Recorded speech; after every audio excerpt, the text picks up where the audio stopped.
Ahí vamos a hablar un poco para que tú sepas si eso está marchando o no.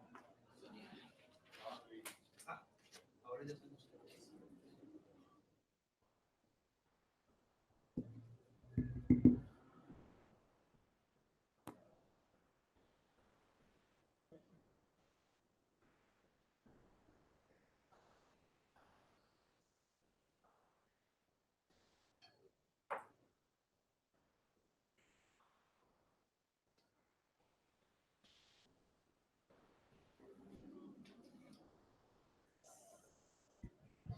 Buenas tardes.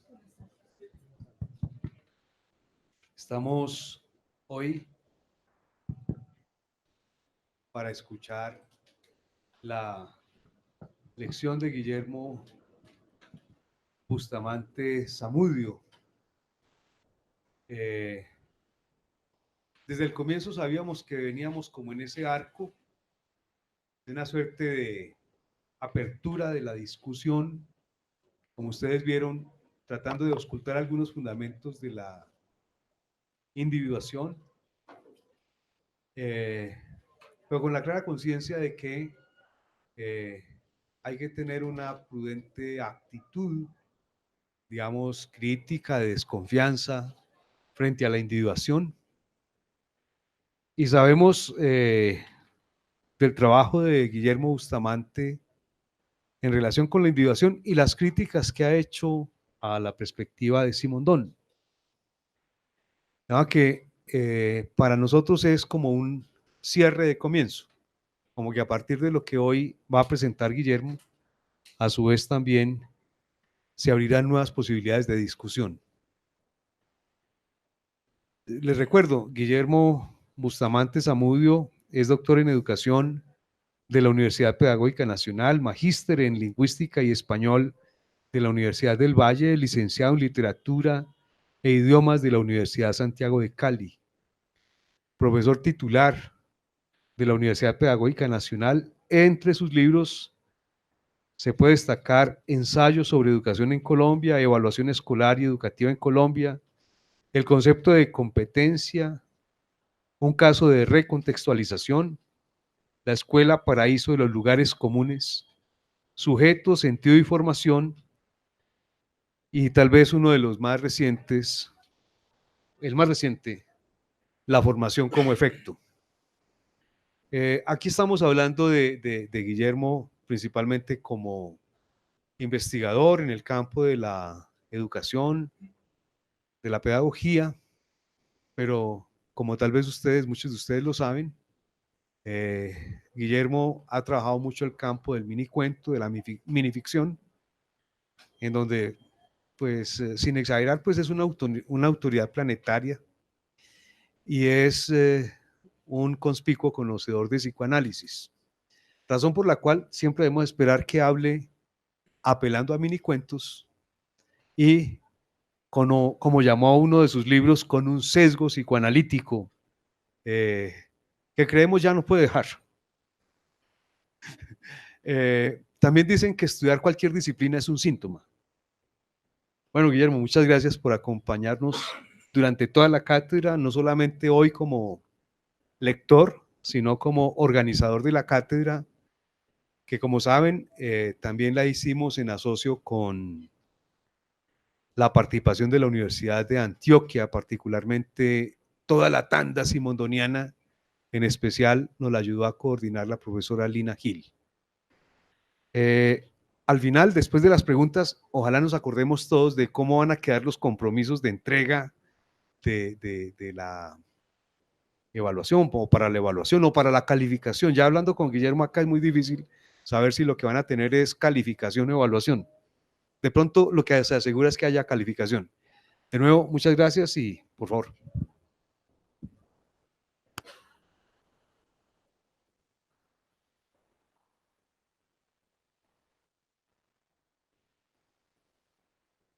Del crepúsculo del día hasta el crepúsculo de la noche, Pardo, en los años finales del siglo XII.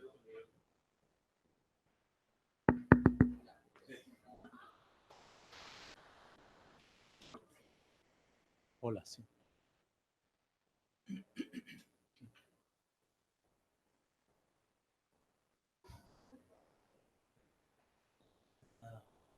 Desde el crepúsculo del día hasta el crepúsculo de la noche, un leopardo, en los años finales del siglo XII, veía unas tablas de madera, unos barrotes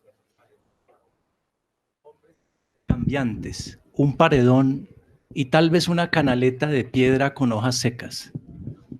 No sabía, no podía saber, que anhelaba amor y crueldad y el caliente placer de despedazar y el viento con olor a venado. Pero algo en él se ahogaba y se revelaba y Dios le habló en un sueño. Vives y morirás en esta prisión para que un hombre que yo sé te mire un número determinado de veces y no te olvide y ponga tu figura y tu símbolo en un poema que tiene su preciso lugar en la trama del universo. Padeces cautiverio, pero habrás dado una palabra al poema. Dios en el sueño iluminó la rudeza del animal y éste entendió las razones y aceptó ese destino, pero solo hubo en él, cuando despertó, una oscura resignación, una valerosa ignorancia, porque la máquina del mundo es harto compleja para la debilidad de una fiera. Años después, Dante se moría en Ravenna, tan injustificado y tan solo como cualquier otro hombre. Dios, en un sueño, le declaró el secreto propósito de su vida y de su labor. Dante, maravillado, supo al fin quién era y qué era, y bendijo sus amarguras. La tradición refiere que al despertar sintió que había recibido y perdido algo infinito, algo que no podría recuperar ni vislumbrar siquiera, porque la máquina del mundo es harto compleja para la debilidad de los hombres. Como ustedes ven en el texto de Borges, el instinto del animal lo ahoga en prisión. Dios le habla en un sueño. Existe para que Dante ponga una palabra en el poema. Pese a aceptar ese destino, solo queda en él una oscura resignación. Dios entiende la maquinaria del mundo, el leopardo no. La simplicidad de una fiera no está hecha para esa complejidad. Quizás sea comprensible para un hombre que no se reduce al impulso común de los leopardos. Dante quiere algo singular. No todos los hombres quieren escribir la comedia. La realización del leopardo está en el caliente placer de despedazar, algo que no podrá ya hacer, pues vive y morirá en una jaula. En cambio, la justificación de Dante es un reconocimiento, que digan, por ejemplo, que le dio consistencia al italiano moderno. Dante entra en la maquinaria de Dios mediante el trabajo en el poema. 17 años se demoró Dante escribiendo la Divina Comedia. Por eso supo al fin quién era el doctor y farmacéutico, político y poeta que daría luz a la comedia y qué era un utensilio en el arreglo divino del universo. Por eso cobra sentido lo que ha padecido, pero también a Dante se le escapa lo entregado, porque la máquina del mundo es harto compleja para la simplicidad de los hombres. La fiera no tiene nombre, puede ser cualquiera. El hombre, en cambio, tiene nombre, no es reemplazable. La máquina del mundo es harto compleja para la simplicidad de cualquier fiera y de los hombres, pero uno por uno. Si tenemos este plano con el eje de la necesidad, con sus rasgos positivo y negativo, el eje de la contingencia con sus rasgos positivo y negativo, se generan 4 campos, 4, ¿cómo se llama eso? Cuadrantes. Más necesidad menos contingencia, más contingencia menos necesidad, contingencia y necesidad, no contingencia y no necesidad. En ese sentido, fíjense que en el cuadrante de la izquierda, donde está la necesidad y no la contingencia, tendríamos lo determinado. En el cuadrante de abajo tendríamos la contingencia y no la necesidad, es decir, tendríamos lo histórico.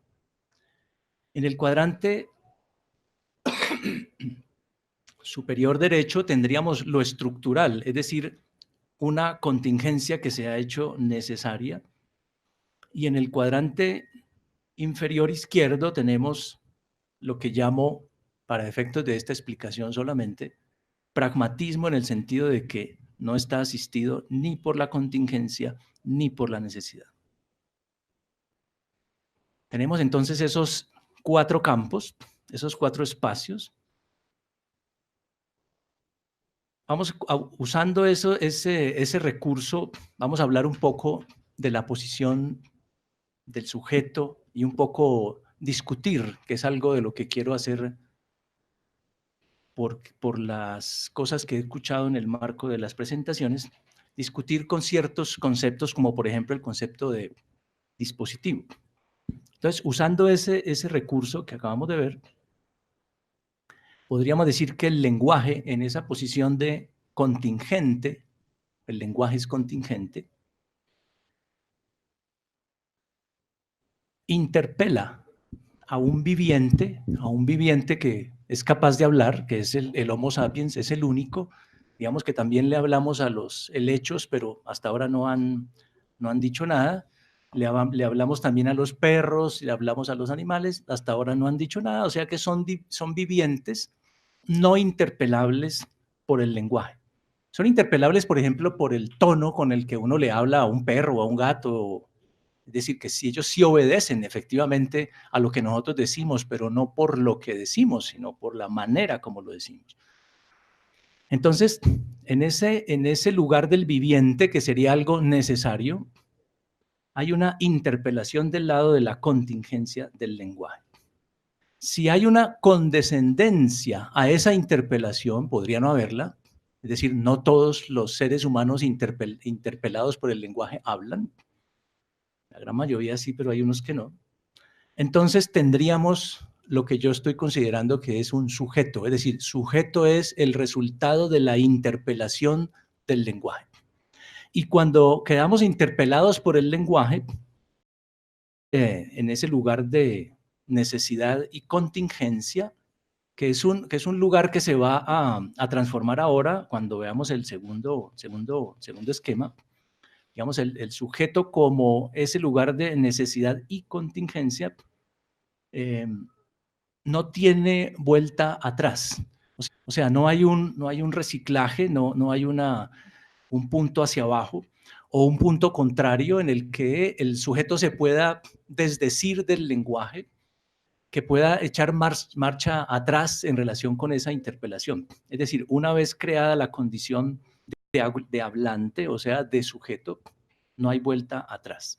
Ustedes pueden ver en la infinidad de maneras de explicar el origen del hombre, siempre van a encontrar ese tema de la palabra, al principio era el verbo, y siempre van a escuchar, digamos, una representación de la creación del sujeto en el marco del lenguaje, nunca por fuera del lenguaje. Y por supuesto, ponemos a hablar a los animales, por ejemplo, en las fábulas, etcétera, siempre hay una antropomorfización de lo que tocamos por ser seres hablantes. Esa interpelación del lenguaje, de todas maneras, deja caer un residuo. No quedamos exactamente incluidos, digamos, en ese referente de los significantes, en ese referente del mundo simbólico, sino que hay algo, porque el lenguaje y el viviente, el lenguaje y la carne, digamos, son inconmensurables, de manera que esa condescendencia que produce el sujeto produce también un residuo que podríamos llamar, por ejemplo, síntoma, que es característico del ser humano. No hay un ser humano que esté representado por el lenguaje, que esté nombrado por el lenguaje, que se agote en el lenguaje. A propósito de Borges, hay un cuento que se llama La Biblioteca de Babel, donde ustedes van a ver un poco esa explicación de cómo el universo está constituido por todos los textos absolutamente posibles. Es decir, que todos los textos, que todos los hombres hallarían una vindicación en alguno de los textos. Pero la ironía del cuento es que aún existiendo esa vindicación de cada sujeto, esa manera de incluirlo, de nombrarlo, de decir el sentido de su existencia, como pasó también en el primer cuento que les comenté, esos hombres no tienen acceso a esa vindicación y empieza más bien una actitud de destrucción, por ejemplo, de esos volúmenes, destrucción que no tiene absolutamente ninguna incidencia sobre la biblioteca, porque la biblioteca es infinita y porque los ejemplares que están siendo destruidos, hay muchas copias de ellos con leves variaciones, pero hay muchos ejemplares idénticos.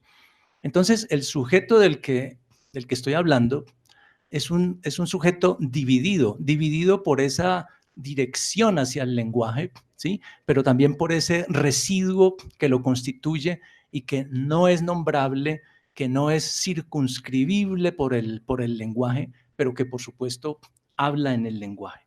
Entonces, más que individuo, en este caso el sujeto es un dividuo, es decir, alguien que está fragmentado, que de entrada no se trata de una condición que podría ser resuelta de alguna manera, sino que de entrada está dividido. Una vez producido como sujeto, es decir, ya puesto en la posición estructural de necesidad, en el primer esquema vimos cómo lo estructural es la relación entre lo contingente y lo necesario. Ahora, una vez producido como sujeto, lo vamos a tener en el lugar de la necesidad. Entonces, lo que se ha llamado dispositivo, en realidad lo que hace es proponer, no atrapar, sino proponerle al sujeto, ya en esta posición de necesidad, proponerle algo. No importa qué, no importa la densidad de la propuesta, no importa la presión. Estamos hablando de alguien que por ser hablante decide. De manera que si el sujeto, ya una vez producido según el esquema anterior, condesciende a la propuesta del dispositivo, entonces tenemos una subjetivación. O sea, la subjetivación ya es un producto de la historia, es un producto de la condescendencia, es un producto de la existencia contingente del dispositivo. Entonces, el sujeto es estructural, la subjetivación es histórica. Se necesita, podríamos decir resumidamente, se necesita que haya sujeto para que haya subjetivación.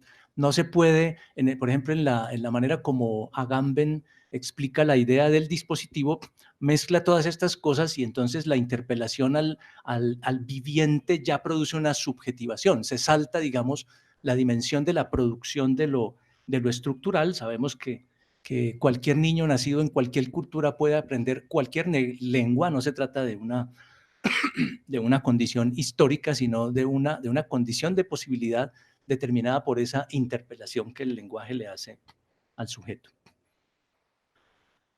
El sujeto podría, el sujeto ya subjetivado podría efectivamente repetir otra vez la operación que le propone el dispositivo. Pero fíjense que se trata de una decisión, es decir, en cada momento de la repetición hay una detención instantánea que se fundamenta en la decisión del sujeto.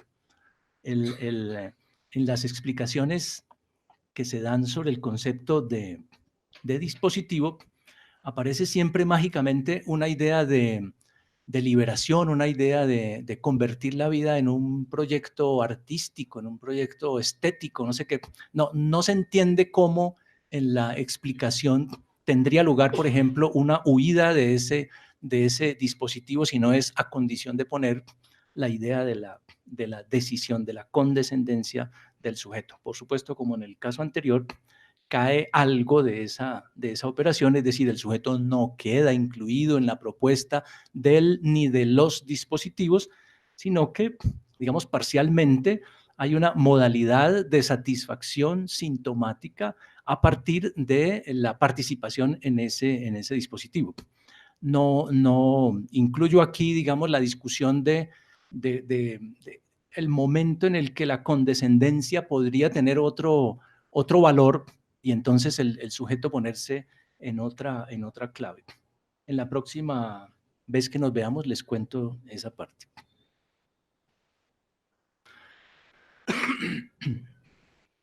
Entonces, digamos que el sujeto, ¿se alcanza a ver? El sujeto es una producción del lenguaje, pero no está todo ahí, no está incluido. Digamos que tenemos el sujeto y lo que le sobra, dada la manera como se inscribe en el lenguaje. Tenemos siempre esa dimensión residual. Veo que me equivoqué aquí al diagramar eso, pero bueno.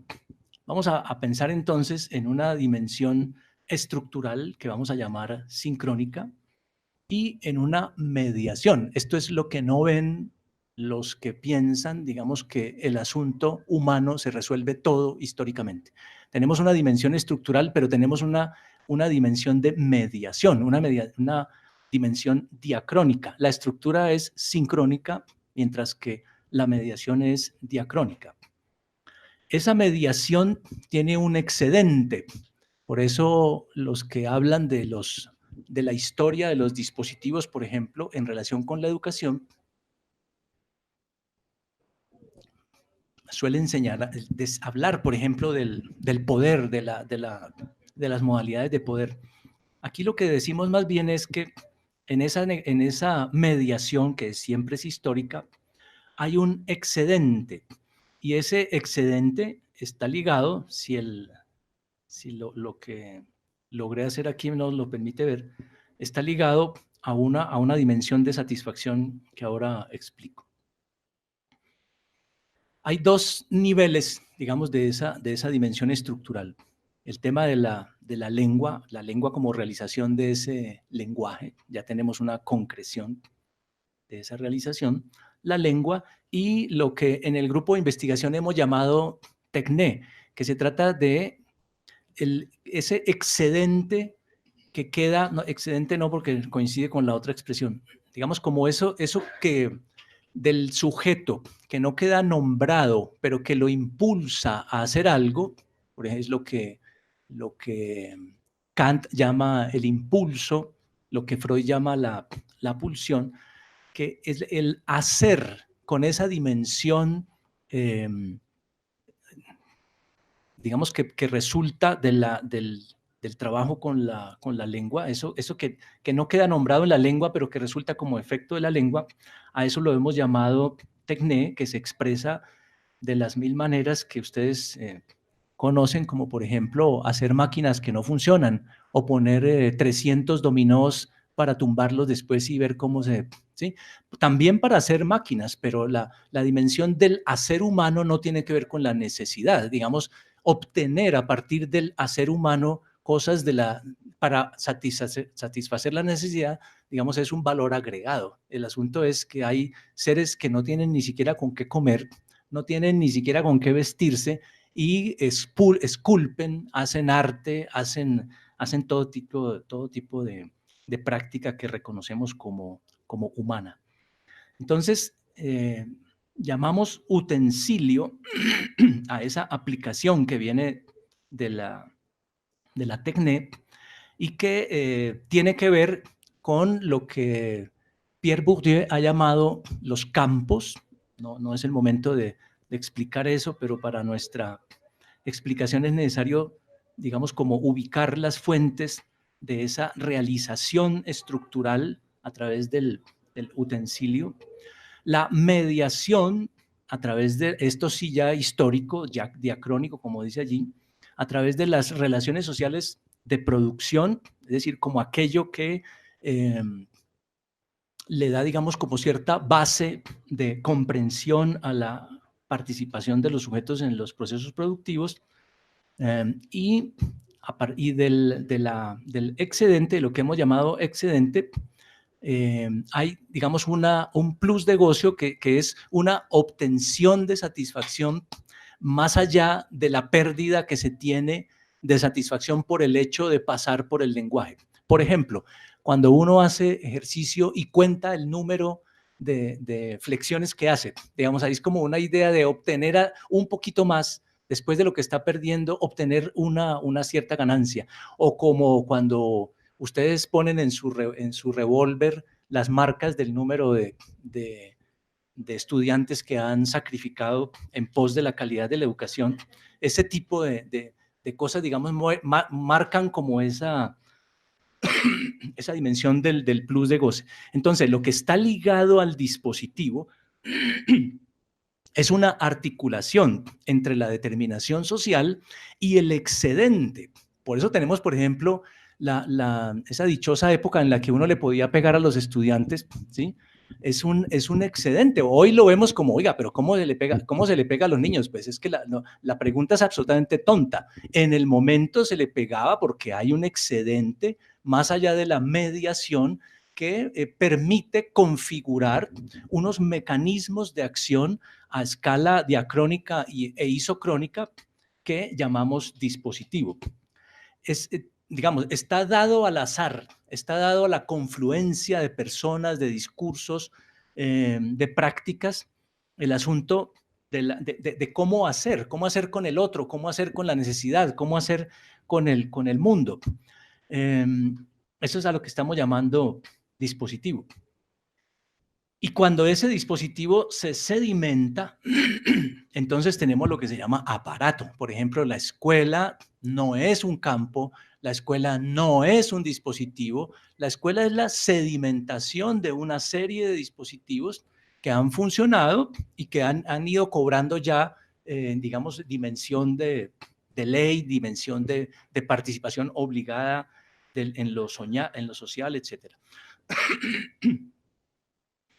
Ese utensilio, ese dispositivo, ese aparato produce lo que va a llamar Michel Pecheux las formaciones ideológicas, y la lengua, esa dimensión de la estructura, produce la base de un proceso discursivo. Entre esas dos se genera lo que Pecheux llama formaciones discursivas. Entiendo que el concepto también está en Foucault, pero aquí sirve para explicar el proceso discursivo, la realización de esa dimensión estructural mediada a través del discurso, y ahí se producen los siguientes asuntos. Se produce un desecho, por ejemplo, los enunciados proscritos. Sabemos que eso proviene de ciertos dispositivos, pero cuando no hay sedimentación, entonces eso no pasa al aparato. Se produce un sobreproducto, por ejemplo, la institución. Ahí estamos diferenciando entre utensilio, dispositivo, aparato e institución. Fíjense que ahí hay un subtítulo que dice pancronía, porque se refiere, digamos, como a la consolidación histórica de los aparatos que ganan, digamos, un estatuto transhistórico. Por ejemplo, la idea de universidad, que está desde el siglo XII, le seguimos llamando universidad, y sin embargo ha pasado por aparatos completamente distintos y ha dado lugar en su seno, por supuesto, a dispositivos completamente distintos, e incluso ha dado lugar a utensilios distintos, por ejemplo, utensilio como por ejemplo la formación, efecto de formación sería un utensilio, ha dado lugar a distintos utensilios, dispositivos y aparatos. También produce un efecto, que sería la subjetivación. Es otra manera de encontrar lo que decíamos antes, la diferencia entre el sujeto y la subjetivación, y un producto, que serían los realizativos. Aquí nos estamos refiriendo un poco a la idea de Austin en relación con hacer cosas con palabras, es decir, que se trata, por supuesto, de una realización de lo social, de una realización de lo histórico, de una realización personal a partir, por supuesto, del uso de la palabra. Hay un efecto de sedimentación a partir de la institución que puede retornar al aparato, y hay un efecto de sedimentación también que puede pasar de lo proscrito otra vez al dispositivo. Bueno, ya tendrán la oportunidad de preguntar. Ese sujeto del que yo estoy hablando es alguien que por estructura necesita una formación. Por eso relaciono, digamos, esto que vengo diciendo con un poco el tema de la cátedra doctoral. Entonces, vamos a mirar qué quiere decir eso de la formación desde esta perspectiva. Es una perspectiva, como vengo diciendo, de orden estructural, no de orden histórico, no de orden situado. Digamos que la oportunidad, o mejor, la formación se da siempre en un contexto, pero eso no implica que no se pueda discriminar entre la dimensión estructural de la formación y la dimensión de realización, como dije en el anterior, ya histórica, ya concreta. Uno podría decir que no hay problema, digamos, en ver la dimensión histórica, la dimensión situada, si no quiere ver la dimensión estructural. Pero lo que yo estoy proponiendo es que uno no ve lo histórico, no ve lo contextual, no ve lo contingente de la misma manera cuando no cree que hay una dimensión estructural. Entonces, en el caso de la realización de la realización de la formación en contextos de formación, es decir, ya estamos hablando de un aparato específico, la formación tendría la siguiente estructura. Del lado del profesor tendríamos la necesidad, es decir, una relación con el saber que el sujeto, que el profesor no puede dejar de hacer, no puede dejar de tener. Es una relación que, por supuesto, para poder ser necesaria, para poder ser un deseo de saber, se da digamos, en el escenario de la presencia del otro, es decir, de aquellos que también quieren, también tienen ese deseo de saber. Del lado del docente también habría una posibilidad que sería el acto del docente que tiene que ver con el señuelo que le pone al estudiante, que tiene que ver nada menos que con su relación con el saber, que tiene que ver con la falta, no tiene que ver con algo que se exhibe, con algo que se enuncia, tiene que ver con el hecho de que la relación, si la relación con el saber es una relación de deseo, entonces hay una falta de por medio. Eso va a ser fundamental, va a ser constitutivo del efecto de formación, el hecho de que el docente tenga una falta en la medida en que tiene un deseo de saber. Del lado del estudiante tenemos una posibilidad, como dijimos, se trata de alguien que está, como todo ser humano, aquejado por el síntoma y en consecuencia es susceptible, solo por esa condición, susceptible de ser enganchado en ese señuelo que pone el docente, porque el síntoma es algo que produce dolor, es algo que produce estorbo. Digamos, si hubiera un mecanismo de satisfacción que no tuviera esa característica como la tiene el síntoma, pues el sujeto no sería desagregable de su modalidad de satisfacción. Digamos, el estudiante llega con una modalidad de satisfacción, con un impulso, como lo llama Kant, pongo también el concepto psicoanalítico pulsión, con esa modalidad de satisfacción, digamos, es imposible transformar, hacer un proceso formativo, producir un efecto formativo, solo a condición de que ese impulso está enganchado en el síntoma, es posible de ser seducido, digamos, por la propuesta del docente. Una característica de ese impulso sería, por ejemplo, la pereza, la inmediatez, la sensibilidad, el desenfreno, características todas que ustedes pueden ver aquí en la universidad, no importa que ya estén grandecitos, se ven exactamente esas mismas características. Entre ese señor profesor y ese señor estudiante hay un encuentro y ese encuentro es absolutamente contingente porque esas personas, digamos, es contingente en el sentido de encuentro de series causales. Es decir, que por supuesto cada uno tiene su razón de estar ahí, pero ese encuentro es absolutamente contingente. Con esa contingencia esa contingencia se puede mantener, incluso se puede exacerbar. Hay un mecanismo para exacerbar la contingencia y también lo vemos en la educación actual. Por ejemplo, la lúdica,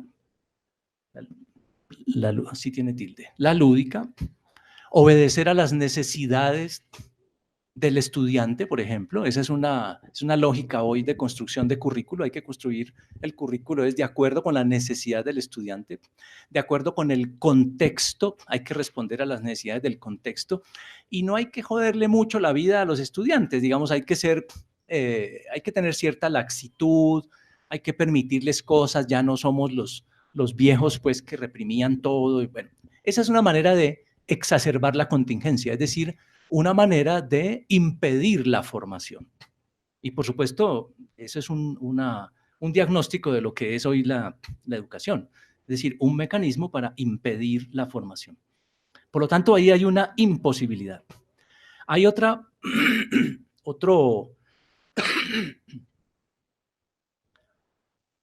decisión en relación con la contingencia, que es reducirla, no acabarla, porque la contingencia no se puede reducir completamente.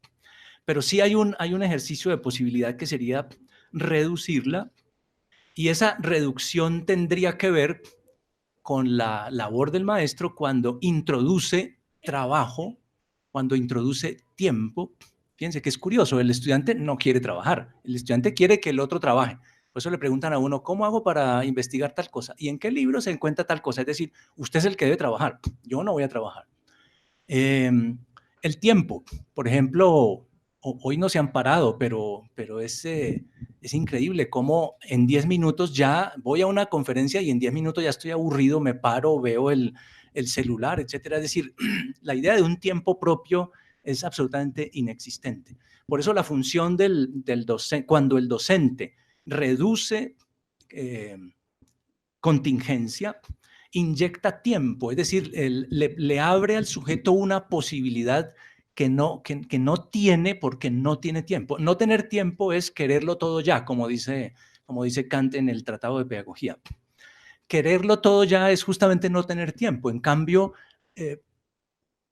necesitar de un espacio para poder construir un proyecto, por ejemplo, implica tener tiempo, implica, si quieren, soportar el tiempo.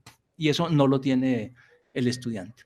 Entonces, la reducción de contingencia tiene que ver con la introducción del trabajo, del tiempo, de la inteligibilidad.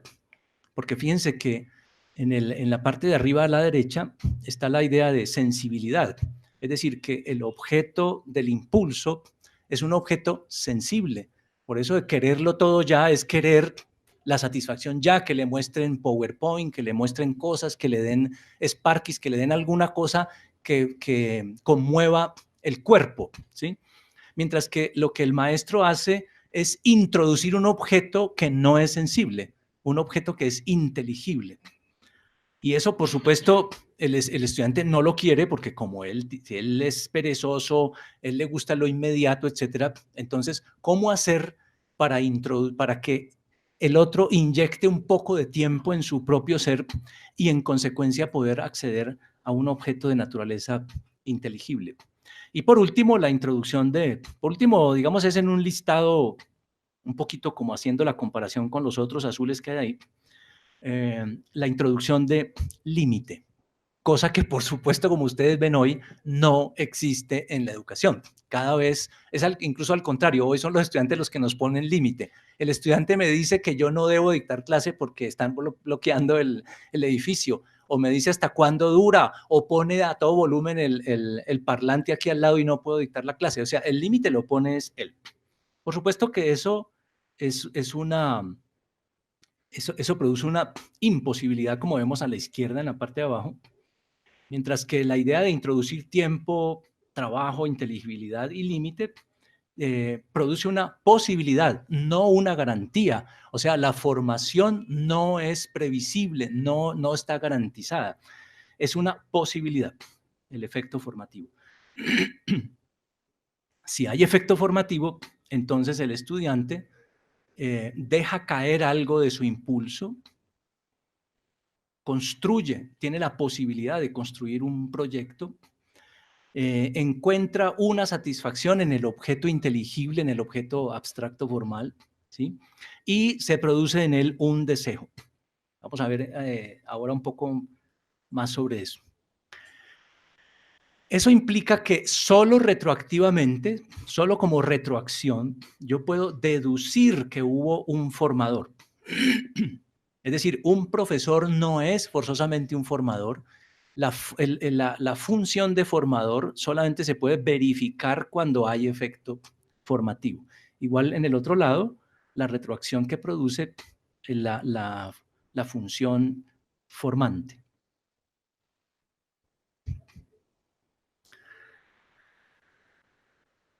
Eso es la estructura de un signo. El signo tiene un significante y un significado. Ese es el algoritmo saussuriano. Vamos a utilizarlo para explicar un poco más ese tema del deseo y esa función, digamos, que cumplen estos personajes en el efecto formativo. El docente, es decir, antes de que se verifique si hubo proceso formativo, el docente sería como el significante y el estudiante sería como el significado.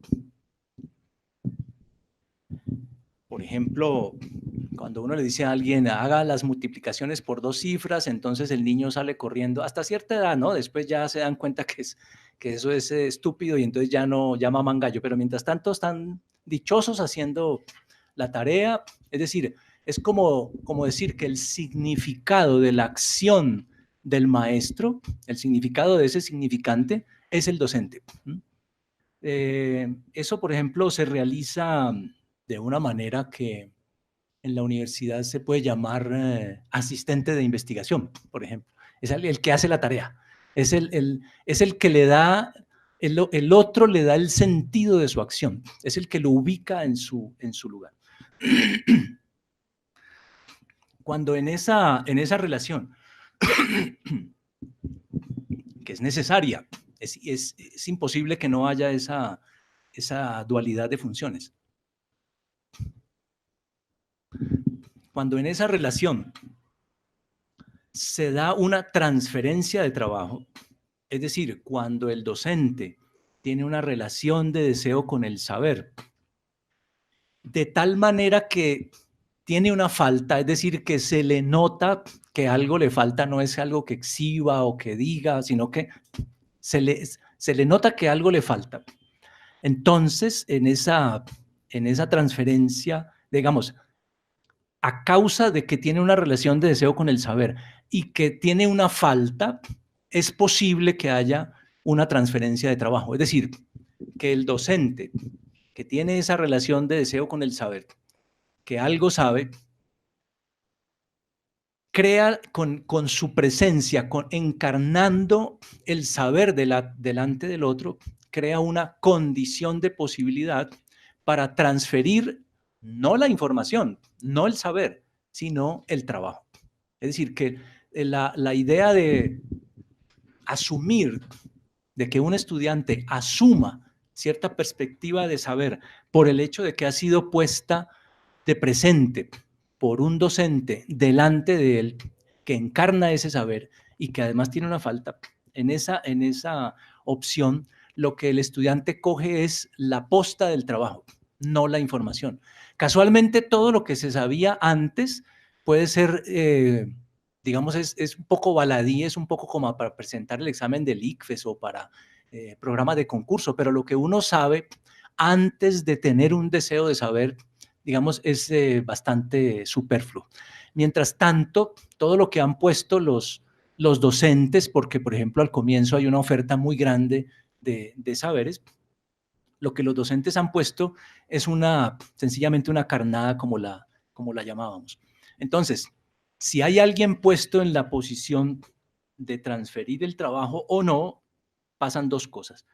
Cuando no hay esa posición, entonces, digamos, el estudiante vuelve a quedar, fíjense, en la misma posición del signo anterior. Es decir, como el significado del significante de arriba. El significante de arriba puede ser otro, puede ser el mismo docente, es decir, la repetición puede volver al esquema anterior. Pero podría ser que no, podría ser que es un eterno estudiante, ¿sí? Y también los conocemos, personas que, digamos, el sentido de su existencia es ser un discípulo, no más, no desear el saber. Y por esa razón también, por ejemplo, cuando su patrón cambia de autor de moda, pues ellos también cambian de autor de moda. Entonces, se produce, digamos, como una repetición, como una metonimia. Esto es terminología de Lacan en relación con dos conceptos freudianos que él los pone en clave lingüística. Se forma una metonimia, es decir, se forma una eternización de esa posición. Y bueno, por supuesto que también hay la contraparte, el docente que lo que quiere tener es discípulos, ¿sí? Los amaestra para ser discípulos y ellos, pues por supuesto, se satisfacen en esa posición. Tenemos la repetición de esa metonimia. Estas personas pueden cambiar de posición muy fácil, ¿no? No hay problema en ser hoy de la guerrilla y mañana recibir salario de los paramilitares. Fíjense que ahí no hay una relación de deseo porque no hay una transferencia de trabajo, porque no hubo una relación con el saber. Cuando hay esa relación de deseo con el saber, entonces se produce que el estudiante, es decir, el que estaba en la parte de abajo como significado 1, ahora pasa a ser el significante 2 y pone bajo la barra al docente, que sería un exformador. Fíjense que se ha formado ahora un signo de dos significantes. Esto es lo que Lacan llama la metáfora. Es decir, la formación es una metáfora. La formación es una conversión de alguien que está en posición de significado de la acción del otro a ser el significante que pone por debajo a otro significante. En ese sentido, el sujeto deseante, digamos, asume un nombre. Es también como curioso detectar que la posición deseante, es decir, cuando se da ese giro en la postura del sujeto, es como si el sujeto adquiriera una nueva denominación. Es decir, ahora voy a hacer tal cosa. Ya se pone como en clave de otra cosa. Entonces, la formación es una metáfora. Es el hecho de que, como hemos dicho, es algo que se verifique a posteriori, no implica que no se produzcan ciertos efectos que son constitutivos, por ejemplo, del efecto metafórico, y además del hecho de que las prácticas humanas no solo producen lo que desean producir, sino que producen infinidad de otras cosas.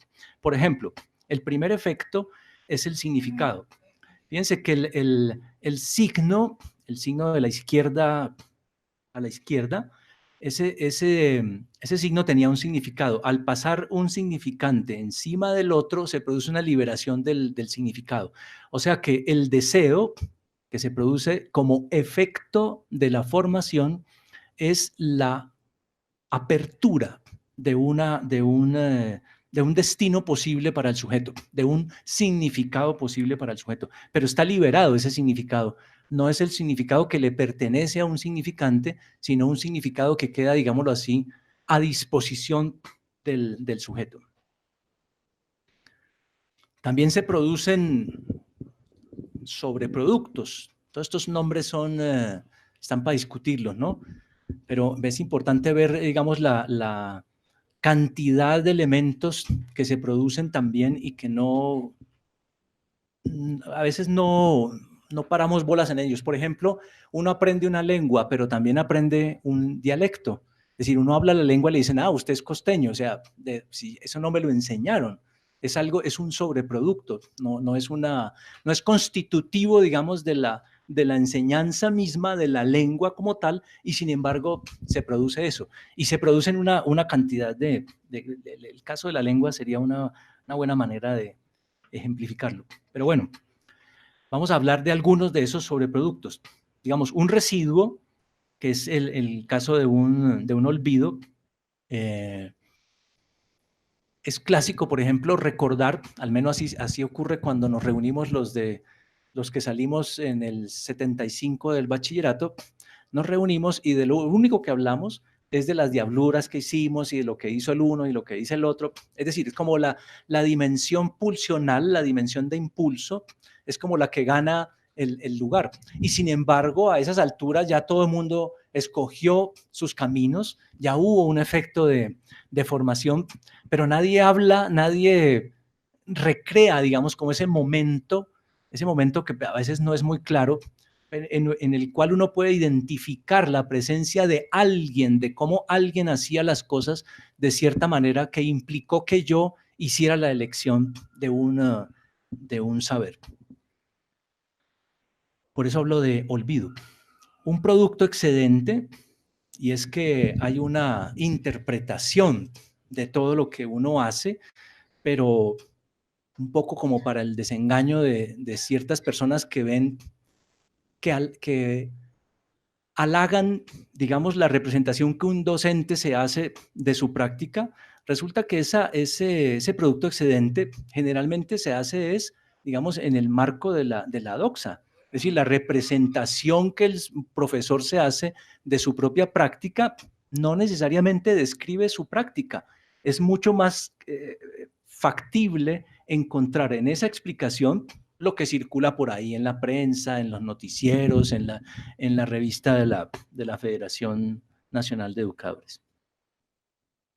Otro sobreproducto sería, por ejemplo, la ética. Ya en el esquema anterior decíamos cómo el efecto de formación producía cierta dejación, cierta entrega de una modalidad de satisfacción. Bueno, entregar cierta modalidad de satisfacción efectivamente tiene que ver con lo que en la escuela llamamos ética. Es decir, hablar de ética en clase, hacer cantaleta sobre la ética en clase, poner carteles, no tiene absolutamente ninguna incidencia en lo ético, porque lo ético no está hecho de palabras y por lo tanto no se deshace poniendo nuevas palabras. En cambio, sí, lo que estamos diciendo del efecto de formación produce un cierto abandono de una cierta modalidad de satisfacción. Entonces cede cierta agresión, hay reconocimiento de la autoridad, la autoridad no es impuesta, se puede imponer el autoritarismo, pero no la autoridad. La autoridad es una concesión que el sujeto hace. Digamos que solo a condición de haber puesto un objeto inteligible en calidad de objeto de satisfacción, es posible que se produzcan este tipo de sobreproductos. Bueno, tengo entendido que son 40 minutos. Me pasé un poquito.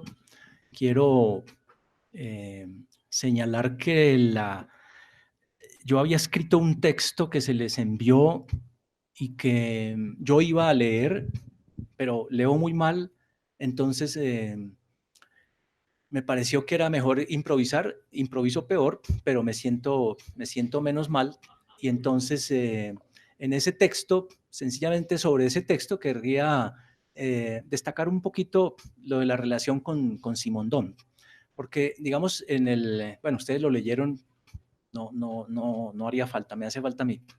Digamos que hay una secuencia de individuación, mientras que lo que yo estoy entendiendo como sujeto no hace parte de una secuencia, hace parte de una separación, de un corte.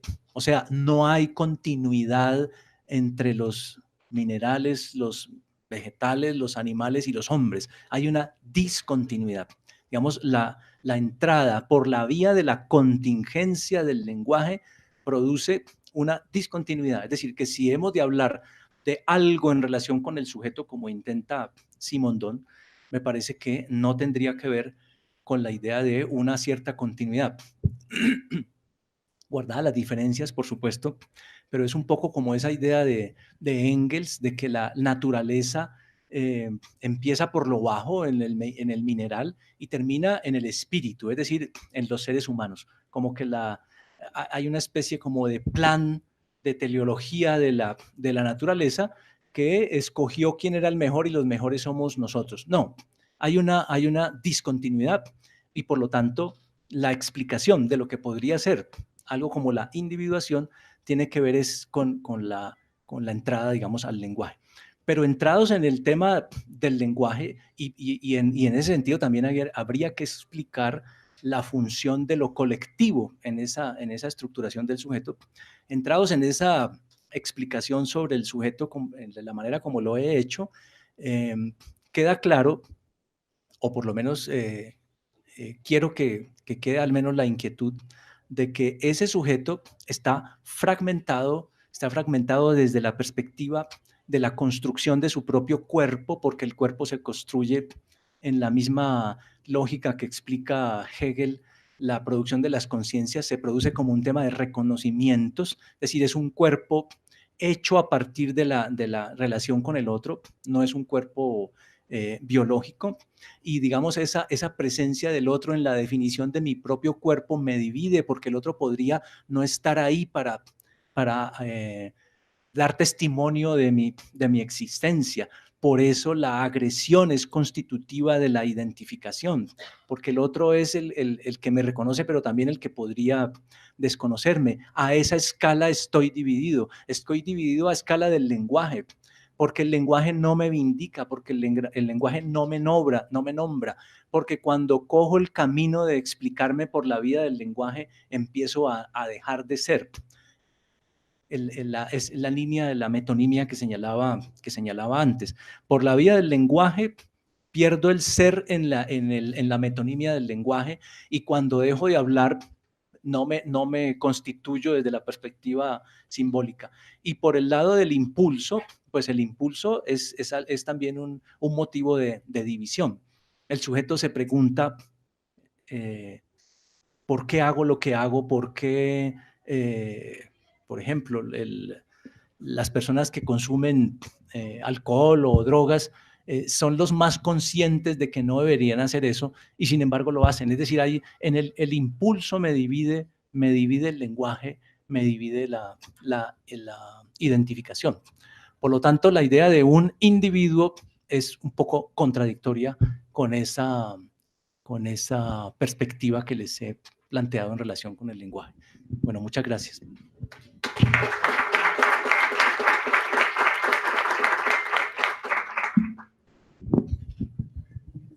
Pues agradecerle mucho a Guillermo, porque como ustedes ven, no es fácil, después de haber estudiado tanto la individuación este semestre, mantener con fe o algo de fe en ella. Yo creo que nos pasa un rango de discusión donde la subjetivación y sobre todo el sujeto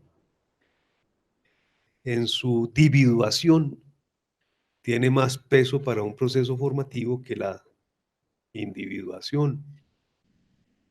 De esto se trataba cuando empezamos, de que miráramos por lo menos dos lados del mismo asunto. No sé si se anima alguien a preguntar, a comentar, a intervenir. Mientras tanto, puede ser que Pacho, como siempre, se anime. Pero mientras llega ese momento, yo sí quisiera por lo menos expresar la siguiente, ¿qué decir? Inquietud. A mí me parece, Guillermo, que hay una fe muy grande en el sujeto. Como sí, claro que está constituido por la interpelación del lenguaje, pero digamos, el sujeto es una suerte como de estanque. Está claro que sí, se va a pescar, es porque, y se tienen anzuelos, es porque un estanque, como un estanque en el que mucha gente quiere pescar. Es una suerte de campo de disputa. Puede ser de los maestros, de los papás que fracasan normalmente, afortunadamente, en sus pretensiones de pescar ahí. También de los medios, porque pues cierto que le venden muchas cosas a uno, pero al final uno no se lo compra todo, entre otras cosas, porque no alcanza. Entonces le toca definir esos pocos recursos, a qué se los apuesta, cómo el mercado le pesca esa poquita disponibilidad. Pero digamos, lo que me gusta resaltar es, o lo que quiero resaltar es que hay una fe puesta en que el sujeto tiene una potencia de decisión o un potencial de decisión que tiene muchos lados, porque a la par que tiene ese potencial de decisión, también es responsable de todo lo que decida, ¿no? Y es un poco la metáfora sartreana o la idea sartreana de estar condenados a ser libres, ¿no? Eh, por supuesto, Sartre había leído por lo menos Freud. No sé qué tanto de los otros como contemporáneos alcanzó a leer de psicoanálisis, pero sí me parece muy fuerte eso, que hay en la idea como está planteada hoy, claro, la idea de la transferencia como muy central, no tanto hoy la de la separación, aunque está implícita. Está claro que si hay la dimensión de deseo, eh, cuando ya se constituye en esa relación de significante-significado, donde el deseo es preponderante, está claro que en esa relación ya hubo separación y que quedó el profesor, como lo estás diciendo, con la idea del olvido, por el olvido integrado como significado, no solamente al deseo, sino a la experiencia del ex aprendiz que se relaciona más con el ex formador que con el formador. Entonces me parece muy interesante que en esa discusión hay una apuesta muy fuerte por el sujeto y la pregunta que para mí queda es si no se está concediendo, como quien dice, una suerte de libero arbitrio, como una suerte de campo, digamos, de constitución omnímoda, que en el fondo es lo que quiere limitar, entendería yo, los que aceptan por lo menos el título individuación. O sea que si hay un pedazo ahí como de resto también no divisible. Bueno, muchas gracias por el comentario. Digamos que esa decisión es muy paradójica, ¿no? Efectivamente, la idea del sujeto está puesta ahí, es la de un sujeto que es un sujeto que decide. Es indudable. El problema es que esa decisión no es en el sentido de la voluntad. Por ejemplo, es muy difícil. Hay una expresión de Lacan que es muy bonita y dice, yo digo que es bonita y no me acuerdo. Entonces, ¿cómo sé que es bonita? Elección forzada es la expresión. Elección forzada. Eso me parece una maravilla. Por ejemplo, cuando está ocurriendo el proceso formativo, digamos, hay un momento de decisión. El sujeto puede estar un año congelado antes de la decisión. Él va a ser efectivamente médico, pero está pidiendo conceptos, está dando vueltas, está buscando en internet, pero digamos, hay algo que lo ha puesto ya en esa posición. ¿Sí? Ese es el caso de una decisión forzada. Es decir, está impulsado a ese lugar, pero tiene que tomar la decisión. Y a veces la decisión es entre una y una cosa, no son ni siquiera dos, pero para eso hay que decidir. Por ejemplo, la interpelación con el lenguaje a veces implica que el sujeto diga, no, hay muerte súbita, hay autismo. Es decir, y en el autismo, digamos que se ha venido a estudiar en los últimos años de una manera muy diferente a como se venía estudiando. Hay un rechazo a la palabra del otro, es decir, la palabra del otro es invasiva. El oído no tiene párpados, no tiene cómo cerrarse, digamos, como los ojos. Y entonces, digamos, el sujeto dice, no quiero escuchar. Sin embargo, las palabras se le meten, pero de una manera que no busca el vínculo. Entonces es una situación muy paradójica, pero es una decisión. ¿Cómo entender eso? Yo no lo logro resolver el problema, pero es eso, es una decisión. Es decir, siempre, por eso decía también que en la repetición hay una vuelta sobre el sujeto. Es decir, hay un momento en el que el sujeto acepta o no acepta repetir, pero igual uno podría decir, está impulsado, está puesto al borde de una decisión. Sí, pero hay un momento en el que el sujeto dice, no, no más. Entonces, esa idea de responsabilidad, digamos, me recuerda que en algún momento Lacan decía que el sujeto es el sujeto de la responsabilidad, es decir, es el sujeto imputable, ¿sí? Es el sujeto que tiene que responder, entre otras, por ejemplo, a las normas de lo social, ¿sí? Porque son las que hay, no porque esas sean las únicas, sino porque son las que hay. O sea, entendemos por sujeto el sujeto de la decisión, sí, pero en el marco de una relación con el otro. Ese sería el punto. No resuelvo la cosa. Es el contexto de la decisión es el otro, pero que le crea ciertas condiciones, es decir, la decisión no puede ser en abstracto, siempre es en el contexto del otro, pero hay una imputabilidad permanente.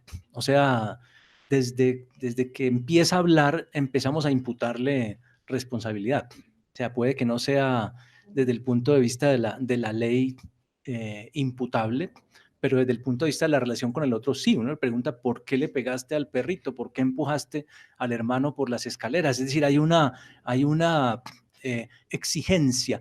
Y curiosamente, la palabra responsable se puede unir a la idea de responder en el sentido del lenguaje. O sea, responder, ser capaz de responder en el lenguaje es no solamente capaz de hacer enunciados concomitantes con la pregunta, sino también de posicionarse en relación con los efectos que la posición del sujeto tiene en relación con el otro, tiene frente al otro. Que eso sería un poco lo que yo llamaría ética, estar a la altura de las implicaciones que mis acciones tienen en relación con el otro. Pero bueno, no respondo, sino que asumo la inquietud como algo a trabajar. En relación con la separación, tiene razón Germán al decir que no quedó como suficientemente resaltado ese punto. Y me parece crucial, me parece que el momento de digamos, lo que fulgurantemente se puede identificar como el instante de formación, que no es más que como una discontinuidad, un paso de una cosa a la otra, es decir, nadie dice estoy formado, sino que uno deja de ser un estudiante y pasa a desear un saber, y entonces si es un deseo de saber, sabe que el destino que tiene de ahí en adelante es estudiar y nunca declararse formado. Pero cuando decimos efecto de formación es porque hubo ese cambio de postura.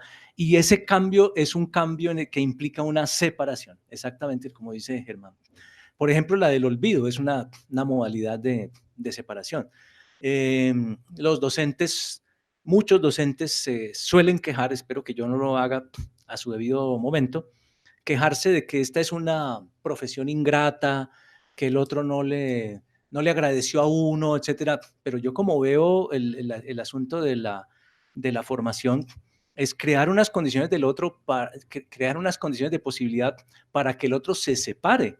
Es decir, la idea de querer que el otro siga atado me parece que es un síntoma que no le tributa a la formación.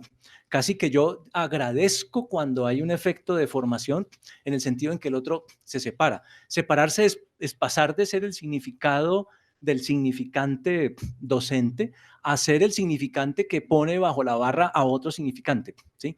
Esa separación implica en muchos casos botar los cuadernos. Por ejemplo, alguna vez saliendo del colegio, pasamos por otro colegio, quedaba como a unas 6 cuadras, y estaba el piso entero de la carretera lleno de papel. pero o sea, era como una cuadra completa llena de papel. Y preguntamos que qué pasó, y era que cuando se termina el año lectivo, en ese colegio los pelados tienen la costumbre de desbaratar, de volver polvo todos los cuadernos. Entonces hay una relación ahí de no quiero saber de eso, que prefigura, digamos, algo de esa separación. Es decir, la relación imaginaria me vincula.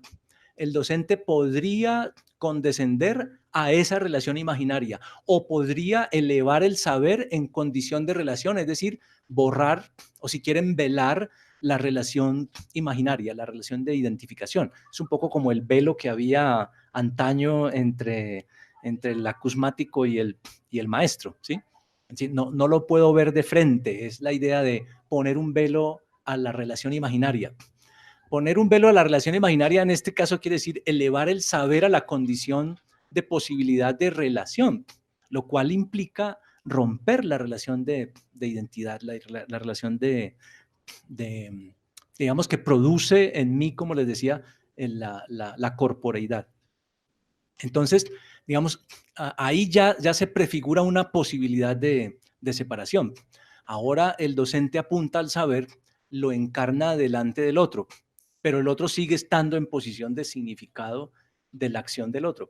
Cuando efectivamente ese saber se encarna y se muestra delante del otro como carente, el otro puede morder el anzuelo, ahora apuntar en dirección al saber. Fíjense que tampoco es una relación de identificación, relación con el maestro, te reconozco por lo que hiciste. No, hay una separación en el sentido de que la dependencia que tenía ahora se rompe y la relación queda es en relación con el saber.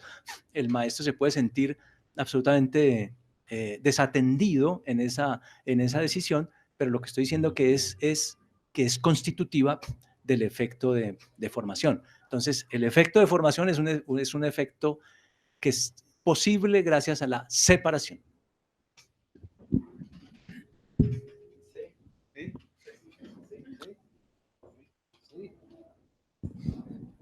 No sé si con esta acción Germán se sienta desatendido, él es el maestro, yo soy el alumno, me transfiere el trabajo, entonces aquí estoy en ello.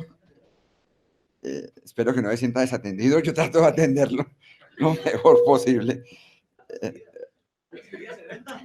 No, sí, en general.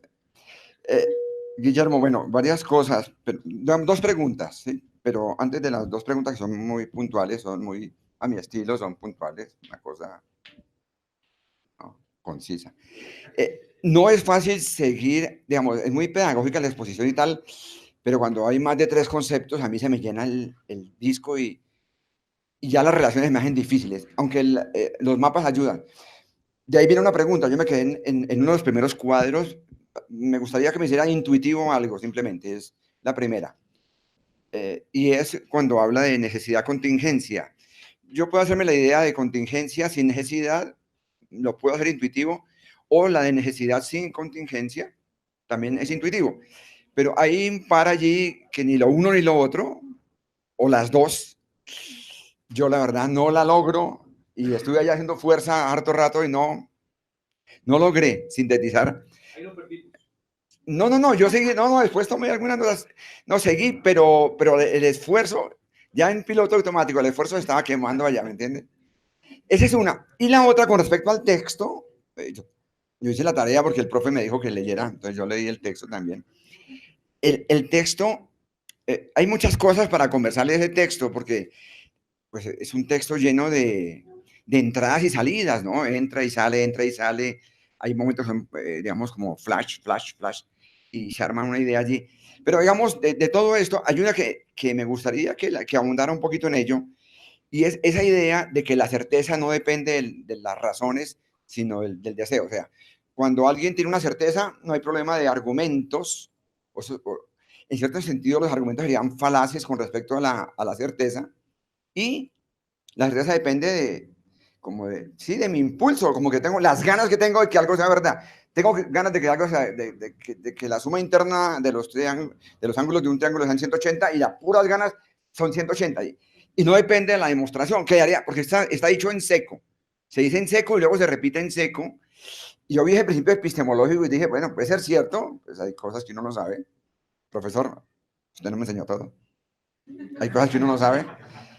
Pero esa me suena muy dura, ¿me entiende? De que las certezas dependen del deseo y entonces como que cada quien va por el mundo con sus deseos y sus certezas y en cierta medida ver eso así impide la chéveridad del diálogo, o sea, que su argumento versus mi argumento, a ver en qué punto paran, no. Porque entonces pararían que usted tiene un deseo y yo tengo otro. Bueno, esos son los dos puntos y quería hablar de la exposición. Profesor, espero no sé. Bueno, muchas gracias. Como siempre, Pachito se revela como un excelente lector y hace preguntas siempre muy puntuales. Bueno, la idea de esos dos cuadrantes, más M más C y menos N menos C, proviene de una discusión que hay en un seminario de Jacques Alain Miller, en el que él intenta, digamos, como encontrar como el sentido de lo estructural. Hay una, y bueno, por supuesto se pasea por Aristóteles y un poquito por Kant también para ubicar ese punto. La idea es, hay algo que es contingente, por ejemplo el lenguaje, ¿sí? El lenguaje interpela al sujeto. El sujeto decide hablar, ¿sí? Entonces tenemos una contingencia, que es el lenguaje, que se ha instaurado de manera necesaria en el sujeto. ¿Por qué necesaria? Porque ahora, como no hay vuelta atrás, ese sujeto está condicionado por la estructura misma del lenguaje. Ya no se trata de algo que él decide, como es el dejarse o no interpelar por el lenguaje, sino de algo que ahora lo constituye. Por eso, en el primer momento, decimos que está en ese lugar de más necesidad, más contingencia, pero en el cuadro siguiente, cuando vamos a ver lo del dispositivo, ya aparece en la posición de necesidad. Igual, y bueno, y no hablé de la de menos N menos C, que es todavía más difícil. En el grupo de investigación, ese ha sido un punto de discusión muy grande. Una comparación, no es una respuesta, es una comparación. Digamos, cuando uno investiga la necesidad, por ejemplo, hace biología, hace física, ¿sí? Cuando uno investiga la contingencia, por ejemplo, hace historia, hace sociología. Cuando uno investiga, digamos, la condición contingente necesaria, investiga, por ejemplo, la estructura del lenguaje, ¿sí? La semiótica, por ejemplo, ese tipo de disciplinas. Y cuando opera, digamos, con arreglo a lo que está disponible y que podría o no darle cierta ventaja, no opera ni con la contingencia ni con la necesidad. O sea, no pone como algo como necesario, ¿sí? Pero lo contingente lo pondera en relación con su propia agenda. Entonces tenemos la investigación determinística, la investigación histórica, digamos, la investigación estructural y la investigación acomodaticia, la investigación, la que hacemos aquí, la que hacemos para ganar puntos, la que hacemos para quedar, digamos, en conciencias bien ubicados, etcétera. La que hacemos con arreglo a lo que pide el cliente, ¿sí? Un poco como, pues, quién es el candidato y a ver si le puedo ayudar en su campaña o no, ¿sí? Es un tema de ese pragmatismo en ese sentido tan primitivo que estoy usando ahí de la palabra pragmatismo. Solamente puedo como dar esos daticos. De todas maneras, digamos, es allí necesario señalar como el paso es decir, cuando se identifica ese más necesidad, más contingencia, es porque a futuro adquiere una dimensión estructural, una dimensión de necesidad, ¿sí? como en el caso de la interpelación del lenguaje, produce el sujeto está como entre la necesidad y la contingencia, porque es un cuerpo, pero la contingencia es del lenguaje, ¿sí? Pero eso ahora se integra en él, ahora es un sujeto, entonces esa condición de hablante es una condición necesaria. Es decir, hay un paso temporal entre una y otra estructura. A propósito de la certeza, no recuerdo exactamente en el texto cuál es la afirmación, pero no, puede ser que esté mal escrito, pero la idea no es esa. La idea no es que la suma de dos triángulos, la suma de los triángulos internos, la suma de los ángulos internos de un triángulo sume 180. Eso todo lo decimos, pero él sí lo sabe demostrar, ¿cierto? No, espérate, calma. Digamos, son dos cosas. Primero, señalar que la discusión entre verdad y falsedad, digamos en Descartes, y que es una cosa constitutiva, por eso lo pongo en relación también con lo que hacemos hoy en día, por ejemplo, con Wikipedia. Verdad y falsedad es una discusión que se da a condición de que hay una gramática que está por encima de eso. Es decir, discutimos, es un clásico con los niños, están discutiendo entre ellos y no se ponen de acuerdo, entonces le preguntan, profe, ¿es cierto que tal cosa? Es decir, él es la verdad no discutida, por ejemplo, la gramática, ¿sí? Estamos discutiendo si la frase está bien hecha o está mal hecha, etcétera, pero hay una gramática, es decir, discutimos a escala del enunciado, verdad o falsedad, pero hay una enunciación de verdad en la gramática de la disciplina, ¿sí? Eso me parece un punto que no quiero como dejar perder ahí, como en esa idea como de que es válido cualquier cosa y el deseo define la certeza. No, que hay un deseo, incluso que hay un impulso unido a los enunciados, digamos, eso se puede verificar en carne y hueso, ¿sí? Pero la verdad, no, digamos, el estatuto de saber de un enunciado no está puesto en relación con el sujeto, sino en relación con el campo, en relación con la gramática. Pero la relación del sujeto con el enunciado sí implica un deseo, implica un impulso, implica un anhelo, y es otra cosa. Por eso uno no puede tocar un enunciado sin tocar a una persona. Uno le hace a alguien a veces una objeción y la persona se molesta cuando supuestamente uno está apuntando a la dimensión, digamos, lógica del enunciado, pero como eso está atado al sujeto, forzosamente hay una reacción del lado del sujeto. Y otro punto que me gustaría introducir ahí en relación con la idea de certeza es la diferencia que habría, esto ya es clínico, entre la certeza y la certidumbre.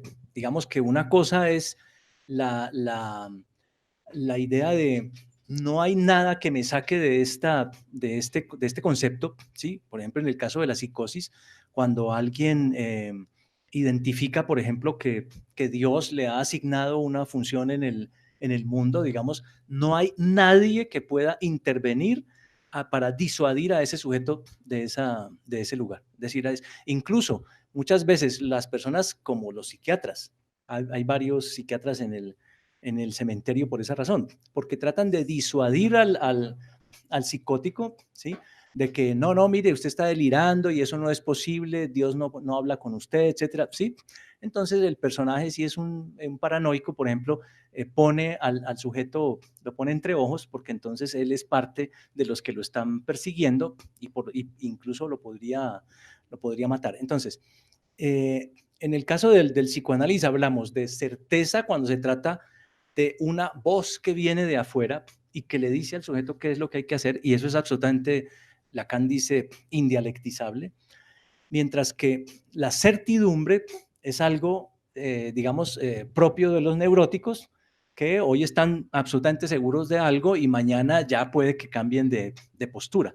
Digamos, la certidumbre es dialectizable y en ese sentido, por ejemplo, las normas de la discusión teórica son dialectizables, es decir, hasta que compartamos la modalidad de reflexión, pues nos regimos por esa norma, pero en algún momento puede introducirse una modificación y bueno, hay que ponerse a tono con la nueva norma y es otra modalidad de generación de de lo verdadero. Entonces, quería sencillamente introducir esa diferencia entre certidumbre y certeza. Yo creo que la discusión de Descartes es en términos de la certeza, no de la certidumbre. Y por eso da la vuelta por el lado del Dios engañador, pero termina finalmente dándole un fundamento a ese lugar. Es decir, se necesita una enunciación verdadera para que los enunciados puedan ser verdaderos o falsos.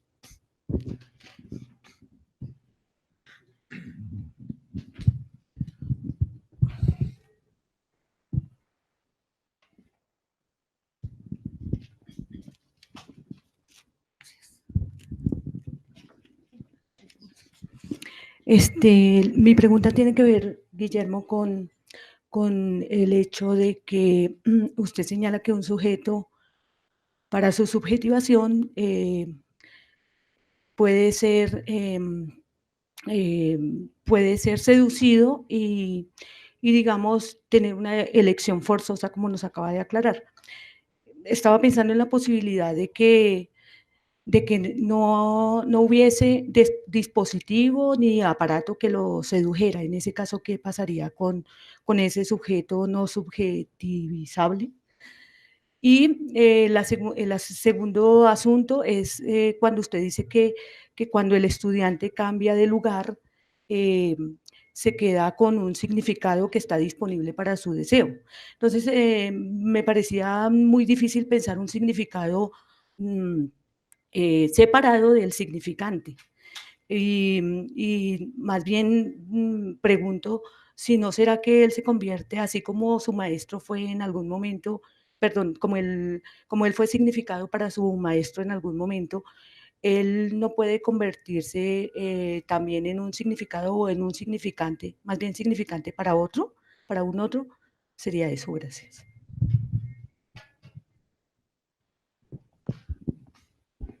Bueno, muchas gracias por la pregunta. Digamos, en primera instancia, habría que plantear que la metonimia, digamos, lo que produce es como un desplazamiento de un significante a otro, ¿sí? Y no hay creación de significación.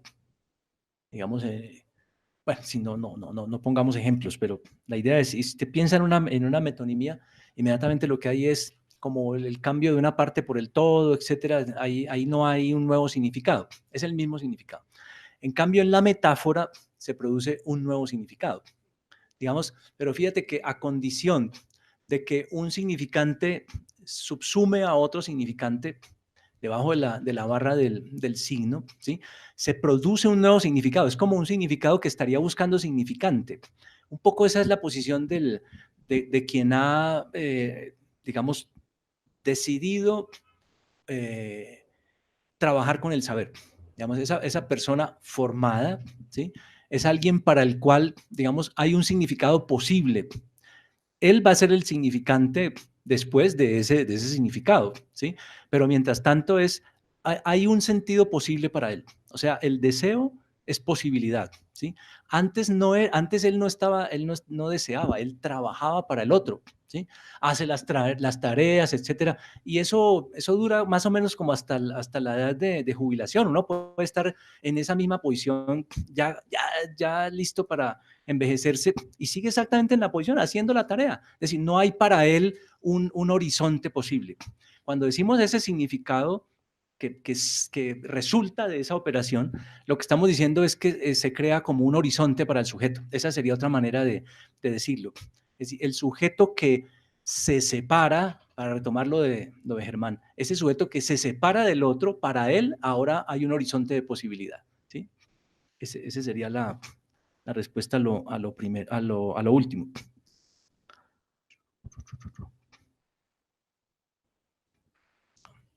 Bueno, y la idea es que cuando el maestro asume la posición de maestro, ¿sí?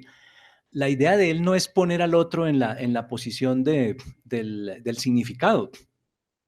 No, la idea de él es construir una condición de posibilidad para el saber, ¿sí? Mientras tanto, el otro se pone en esa posición, acepta esa posición, ¿sí? Y de alguna manera podríamos decir que el maestro que forma efectivamente echa mano de esa posición del sujeto para ponerlo a trabajar, pero la idea de él no es que él esté sometido. Digamos, ese sometimiento es una decisión del sujeto. Yo soy el que brilla porque hace las divisiones más rápido que los demás y el maestro lo felicita, ¿sí? ¿Qué es lo que está puesto ahí? O sea, no hay nada en relación con el saber, es una cosa de la palmadita en la espalda, de izar bandera, de una carita feliz, etc. Ahí no hay nada de formación, y eso no es lo que un formador estaría produciendo, la idea de la sumisión. Entonces, hay un juego entre la decisión del sujeto que, entrando en relación con el otro, que está exponiendo un saber, encarnando un saber, él encuentra un lugar en esa sumisión, ¿sí? En ese lugar. Por supuesto, yo puedo utilizar esa sumisión del otro, ¿sí? Para ponerlo a hacer vueltas, para ponerlo a que borre el tablero, a que barra el salón, etc. Sí, esa sería una modalidad, ¿sí? No de trabajo en dirección a la consolidación de condiciones de posibilidad para la formación, sino de echarle mano, digamos, a esa posición del otro, a esa decisión del otro y usufructuar de ella, ¿sí? Por ejemplo, en el texto que acabo de escribir sobre la formación, hay un capítulo sobre el amor, porque exactamente, digamos, es una relación que da lugar, por ejemplo, los niños chiquitos se equivocan y le llaman a uno papá o mamá, siendo maestro, ¿sí? Entonces, digamos, y cuando ellos van creciendo y se van volviendo, van adquiriendo más formas y generando más hormonas y todas esas cosas, ya se van volviendo también objeto de deseo. Y hay quien echa mano de esa relación, ¿sí? Aprovecha, digamos, esa relación. Pero el formante no quiere la identificación, no quiere una relación personal, ¿no? ¿Sí? Así se ocupe de un poco del dolor del otro y de los problemas del otro, no le interesa eso, le interesa es que el otro eche mano del saber y se ponga a trabajar por su propia cuenta.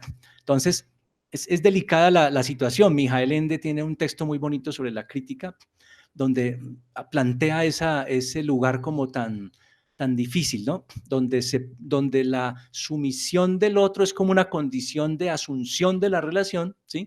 Y el maestro podría aprovecharla o podría usarla, ¿sí? Son dos cosas, dos matices, exactamente.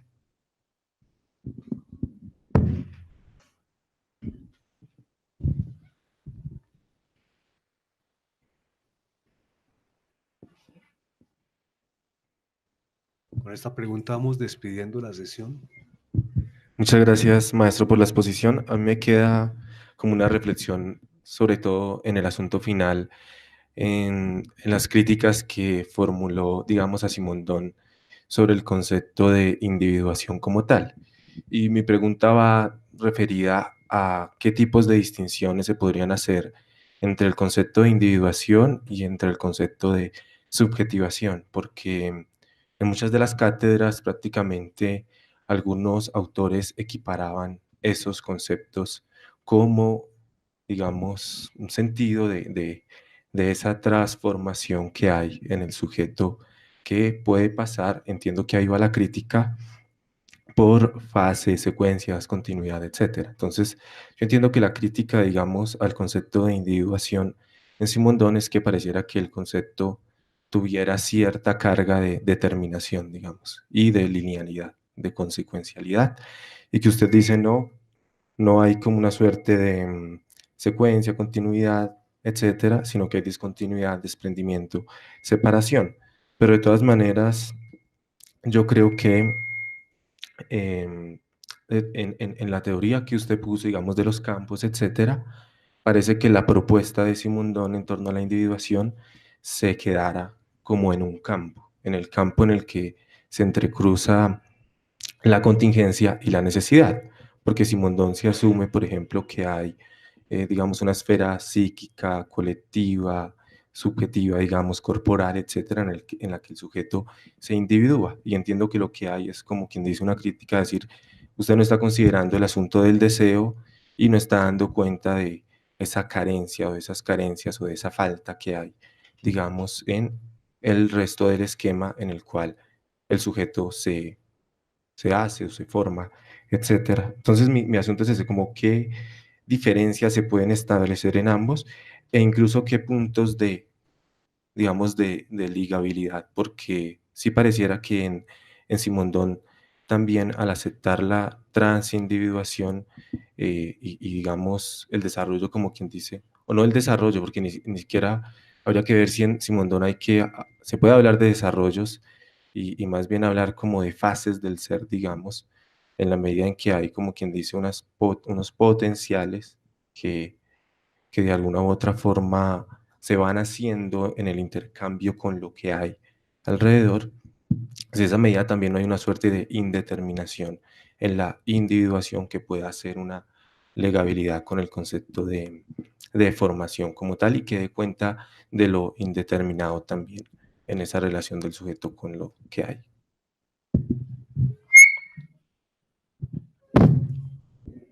Gracias por la pregunta.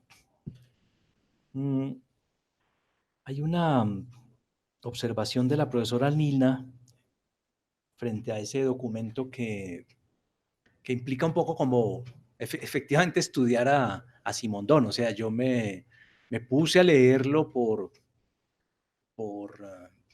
una insinuación de que habría como cierta respuesta interesante en ese asunto, para un asunto de una publicación de una revista y no sé qué. Bueno, yo no conocía a Simondón, leí algo, no soy experto ni mucho menos, y por supuesto puedo estar haciendo apreciaciones completamente equivocadas del planteamiento de él, pero bueno,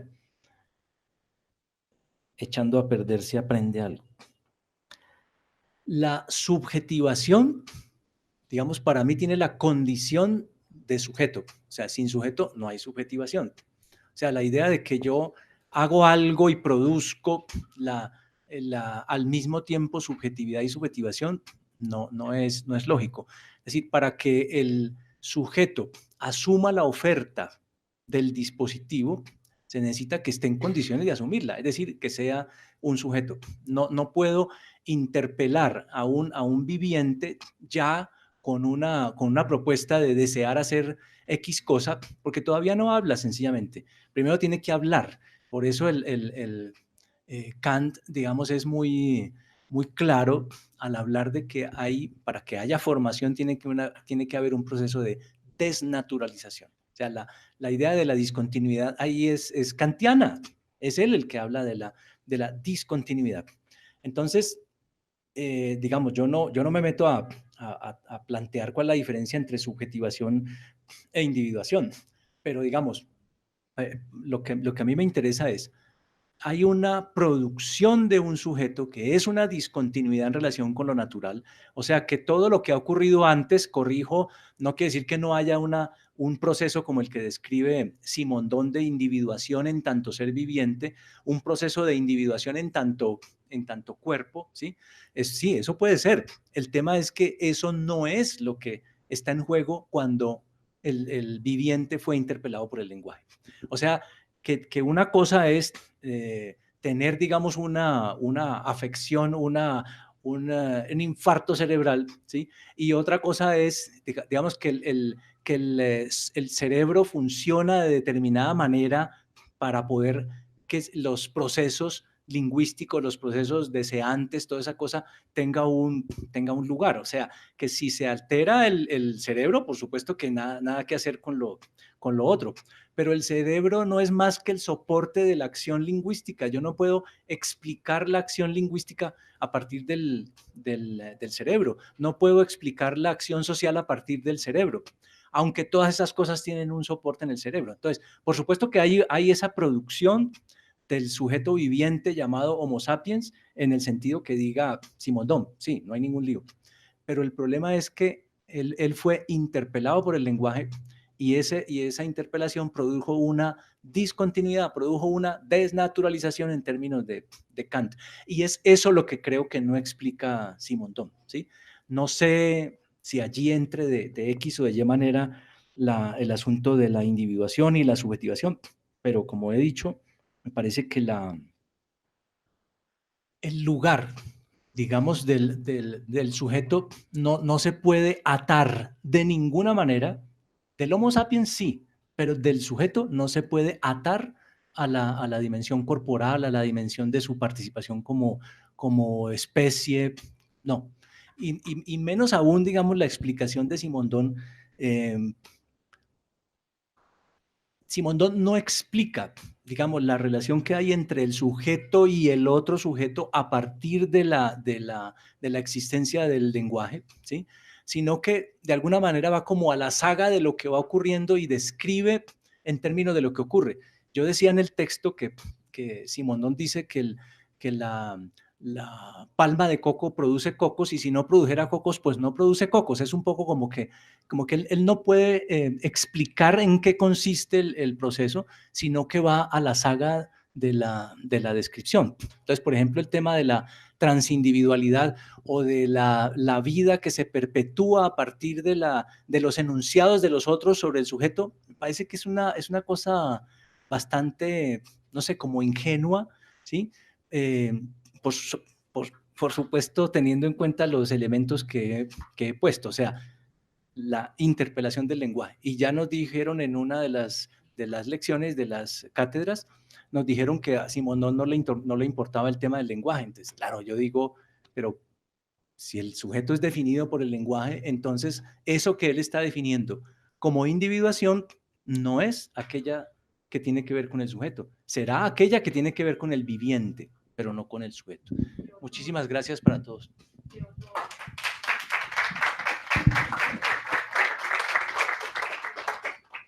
Oiga, venga, présteme la hojita y présteme un librito ahí para varias cosas. Primero que todo, hacía tiempo no oíamos, yo no oía a Guillermo en presentación. A la final, estamos beneficiados porque no esté leyendo, pues en público, quiero decir, porque hemos ganado un mejor conversador, un expositor, como se dice en Bogotá, de no te lo puedo creer. Ya ustedes le aplaudieron, yo tengo que hacer algunas informaciones de los trabajos que ustedes van a elaborar si tocan con Simondón, como por ejemplo el de Lilia, o por ejemplo uno que está preparando Byron, como sé que hay uno que está en preparación por Miguel Ángel. Hay un coloquio de simondonianos la primera semana de noviembre en Medellín, un coloquio internacional al que muchos no podremos ir por distintas razones, pero que hemos dicho que esta cátedra también era preparatoria o es preparatoria de ese encuentro sobre Simondón. Otra información que creo muy importante es que, de todas maneras, yo diría cierta ampliación y desarrollo sistemático de lo que Guillermo presentó está en este libro que acaba de aparecer. Desde luego no es el último libro de Guillermo, es el más reciente, ¿no? Sí, porque sin abdominal.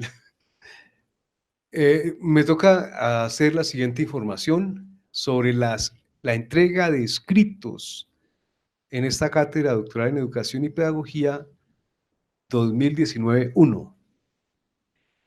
La coordinación del doctorado Interinstitucional de Educación recuerda las actividades que comprende la evaluación del espacio académico de Educación y Pedagogía, cátedra doctoral 2019-1, Filosofía de la Educación, individuación y subjetivación. Individuación, subjetivación, ahora quedó muy claro que sí hay una controversia ahí.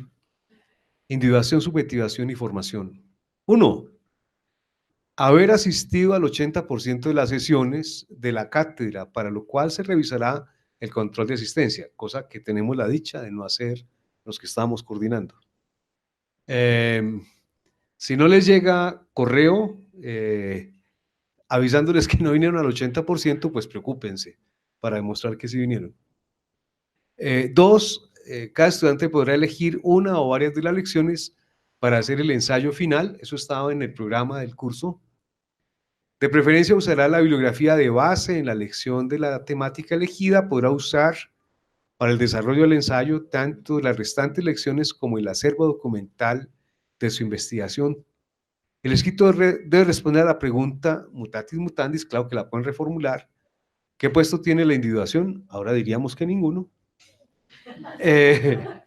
Como categoría pedagógica en la investigación doctoral de cada uno de ustedes como doctorandos. De eso se trata ese ensayo. El ensayo será leído y evaluado por el director de tesis. Por último, el ensayo debe ser enviado al correo electrónico del programa doctoral, doctorado@pedagogica.edu.co, a más tardar este viernes, 7 de junio del año en curso, antes de las 5 de la tarde. Después de dar estas noticias tan agradables, les cuento, esta discusión que pasó ya este semestre, en parte también nos enlaza con una discusión que pretendemos desarrollar el próximo año, que se conmemoran los 350 de la muerte de Juan Amós Comenio. En un esfuerzo conjunto del grupo de Historia de la Práctica Pedagógica y el grupo Filosofía y Enseñanza de la Filosofía, estamos preparando esa efeméride, ¿va? Que por anticipado les contamos, si alguien quiere unirse al grupo de estudio que está funcionando los martes de 10 a 1, está invitado. Es de pronto menos fácil estudiar Comenio que Simondón o que Foucault, Deleuze, Lacan, etcétera, pero es una cosa que nos toca si queremos seguir llamándonos pedagogos. Dicho lo anterior, de nuevo agradecerlo mucho, de veras, a Guillermo por habernos acompañado en todas las sesiones, en la coordinación de la cátedra, a la profesora Lina Gil, también por haber aportado todo lo que hizo para esta cátedra, a todos y cada uno de los expositores, pero en especial a ustedes que matricularon o decidieron venir porque les da la gana. Muchas gracias para ustedes y nos vemos en otra edición de la cátedra. Despidamos a Guillermo de nuevo con un aplauso. Muchas gracias.